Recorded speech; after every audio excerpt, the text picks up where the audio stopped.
Hi guys, it's Big Shoulder here. Do you know what is the biggest advantage of DagGauge? That is, today I'm gonna let you know how to set the page of DagGauge. Let's get it started. First, connect the DagGauge to the PC or laptop with a USB connector.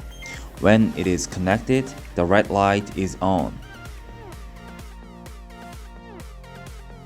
After you connect DagGauge, run the DAG3 setup program.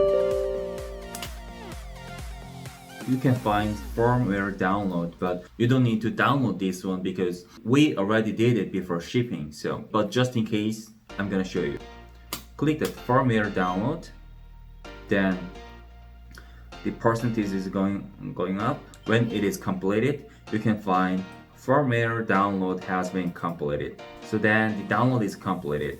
After that, choose function set. Here there are many things to set. You choose your engine types, an injection type, old and new, BCM type, and there's nothing to change. Just for your reference, my car is Chevy Orlando, so this setting is based on that. I want my DagGauge turn on when my engine starts.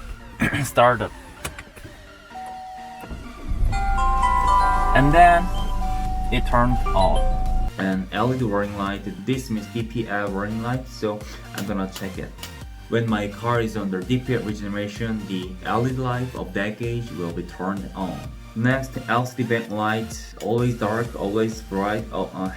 Headlight works. I recommend this one. This is automatically working following the working of headlight.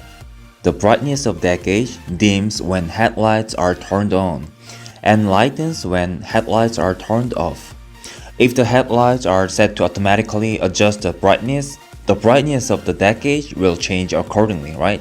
View max value. You can see the max value from DagGauge. When your auto transmission gear is located in P or neutral, you can see the peak data. DagGauge shows the max value of them. The gear status is parking and neutral. You can choose one of them. Or you stop your car, you can see the max value. And this function is for switching pages. Like in the previous video, I told you 4 hidden functions of DagGauge, and one of them is cruise button. You can use this button to change the pages. So if you want to know more about this, I'm gonna insert the code here. It's better to watch that. So next, in the setting tab, this is the highlight. Left side here, max page, L screen, and these two means that you can choose the page that you want to use. You can choose 1 page or 1 to 2 page, 1 to 3 pages here. So totally I'm gonna choose 1 to 2 pages. I can choose 16 data because there are 8 data in 1 page. And next here is the gear. L screen means large screen, so the big number, you can choose the current gear or speed. Personally, I prefer to see big number in speed. In page 1, I want to set current gear here, RPM, auto transmission oil temperature, and coolant temperature, and TPMS in PSI, engine oil life, battery voltage. There are many data here, and you can choose one of them. I want to put these data in 1 page.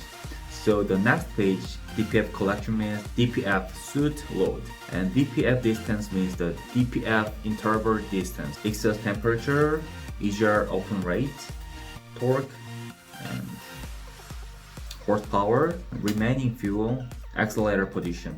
Okay, I'm not gonna use the page 3, so this page 1, page 2. The settings are done. Click the save and exit button. The setting is over.